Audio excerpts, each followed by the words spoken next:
Hello everyone, आज हम बात करने वाले हैं ऑन पेज टूल और ऑफ पेज टूल। बहुत लोग इसके अंदर प्रॉब्लम में आते हैं कि कई बार ऐसा लगता है कि एक ही टूल ऑन पेज भी है और ऑफ पेज भी, और ये बात सच भी है।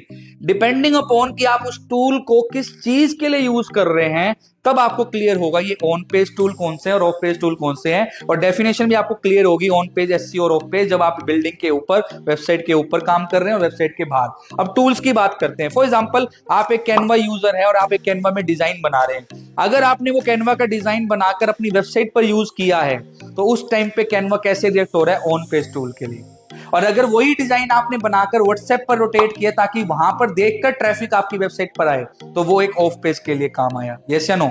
बट मेजरली कुछ देखें तो क्या है, एक एडिटर, एक ग्रामरली टूल आता है, वर्डपैड आप यूज कर रहे हो, तो ये सब ऑन पेज टूल में आएंगे। बात समझ आ रही है?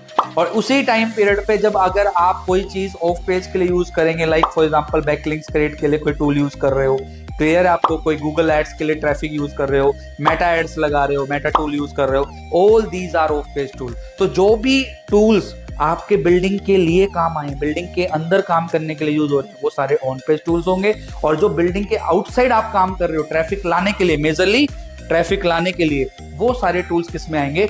Of page tool. दोनों ही टूल्स इंपॉर्टेंट है, आपको पता भी होना चाहिए। कुछ ऐसे भी टूल्स हैं जो आपके वेबसाइट के ऑडिट करते हैं, लाइक सैमरश, उबरसजेस्ट, इस तरीके के टूल है। Google keyword planner, Canva you can use for designing, WordPad, Grammarly for content optimisation and all, Semrush and all. तो ये सारे टूल्स भी आप यूज कर सकते हो, और ये सारे ऑन पेज और ऑफ पेज अलग अलग हैं। तो आपको बहुत इंपॉर्टेंट है कि आप टूल्स को किस तरीके से यूज कर रहे हो। तो कुछ टूल्स ऐसे होते हैं जो आप ऑन पेज के लिए यूज करते हैं, कुछ ऑफ पेज, और कुछ डेफिनेटली सिर्फ ऑन पेज के लिए और ऑफ पेज के लिए। क्लियर?